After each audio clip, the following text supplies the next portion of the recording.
Hello everyone, Jolene here from Bookworm Adventure Girl. Welcome back. I hope that you are all well. This is where I talk about the books I'm reading. I like to read diverse books and I highlight Canadian literature. If you are new, thanks so much for checking out my channel. Please hit subscribe and stick around. Today I'm going to be talking about the Reading Across Canada Challenge. I will talk about my book choice for Nova Scotia, which I'm reading this month, and I will give you some recommendations for Prince Edward Island, which will be in September, and I will give you a sneak peek into what I'm planning for the Reading Across Canada Challenge in the future. So if you don't know what the Reading Across Canada Challenge is, it is a reading challenge to get people reading more Canadian authors and Canadian books and stories. So each month we focus on a different province or territory, and we have a prompt for anyone who wants to follow the prompts, but you do not have to. The only thing you need to do to participate is basically read some Canadian authors. I will leave a link to my introductory video in the description box below, so you can check that out where I go into more detail and you can learn all about it. I will also leave links below to the tracker that you can use, and I will have the schedule and some prompts below as well. So during the month of August, we are in Nova Scotia, and if you are following the prompt is to read a book set in summer or on vacation. So I'm going to share the book I chose to read for August, and then I will go through some potential options for September when we travel to Prince Edward Island, or as we call it, PEI. So first let's chat a bit about Nova Scotia, which means New Scotland in Latin. It is the second smallest province in Canada. Nova Scotia is well known for its coastline, over 13,000 kilometers of it. It's known for its sea life and its scenery and kitchen parties. The Cabot Trail, which is a beautiful drive around Cape Breton, it's an incredible experience. Nova Scotia is known for its music. If you like fiddles and good fun, then you might already know the Rankin family, Natalie McMaster and Leahy, and of course Sarah McLachlan, actually, all of them, and many other talented musicians hail from Nova Scotia. There are over 150 lighthouses in Nova Scotia. One of the most photographed lighthouses in the world is at Peggy's Cove. It's a tiny little fishing village, and it's a lovely spot, and it's one of Canada's biggest tourist sites. And if you are familiar with Canadian currency, then you may have noticed a tall ship on the Canadian dime, and this is the Blue Nose. It was built in Lunenburg, and it is one of the most famous racing sailboats in history. It is one of Canada's most well-known icons. Halifax is the capital of Nova Scotia. I'm going to say it's one of my favorite Canadian bigger cities. It is also the home of Pier 21, which is now a museum, and it's a famous port, but it was once the primary point of entry for nearly 1 million immigrants and refugees from Europe and around the world, as well as the departure point for 496,000 military personnel, Canadian troops during World War II. So Nova Scotia, along with the other maritime and Atlantic provinces, the people are known to have to be the kindest and friendliest people in the world. And of course, there are some very talented writers from Nova Scotia as well. I talked about some of them in the latest Reading Across Canada video, the last one that I did, when I gave some recommendations, so you can still go and check that out. The book that I chose to read for Nova Scotia is Watching You Without Me by Lynn Cody.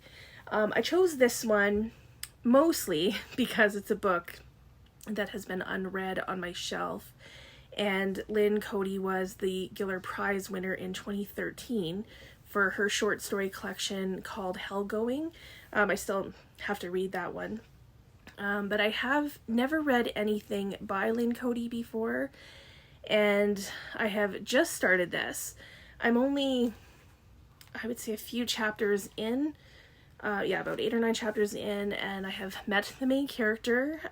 Karen is the narrator of the story, and she has gone back to her childhood home in Nova Scotia, and her mother has died, and she is taking care of her sister Kelly, who has a developmental disability. And she's meeting Kelly's caregivers, so the people who come to bring food, to help with baths, and Trevor, who is the man who comes to go for walks with Kelly twice a week. And by the end of the first chapter, we know that something has obviously happened, but we don't know what. And Karen is kind of reflecting back on what happened and questioning her actions and the things she may not have seen. So far this is kind of reminding me of a Sally Hepworth thriller. It revolves around a family. The family dynamics are important, and it somehow has this looming threat or tension-filled atmosphere. So we will see where this goes, and I will update you in my August wrap-up after I'm done. So please let me know in the comments what books you are reading in August, and what book and author did you choose to read for Nova Scotia. If you are still looking for some ideas, I will leave a link below to the Writers' Federation of Nova Scotia, where there are several author spotlights, and I will also leave a link below to the video that I did on 30 Canadian authors to watch for. There are authors from across the country on that list that I think are worth checking out, including authors from Nova Scotia and PEI, which is where we head in September. So let's take a look at September, when we travel to Prince Edward Island, or as I said, we call it PEI. It is the smallest province in Canada, but it has a lot of character. And I have to admit that I probably went really easy with this prompt, which is to read a book by Lucy Maud Montgomery. As many of you know, I am a huge fan of Anne of Green Gables. It is my favorite Canadian classic. It's the book I have reread the most, well, at least the first book in the series. I did a video some time ago, I can't even remember when, about my collection of Anne of Green Gables books, because I have a lot of different editions and in different languages. So I will leave a link to that video below if you are interested in checking that out.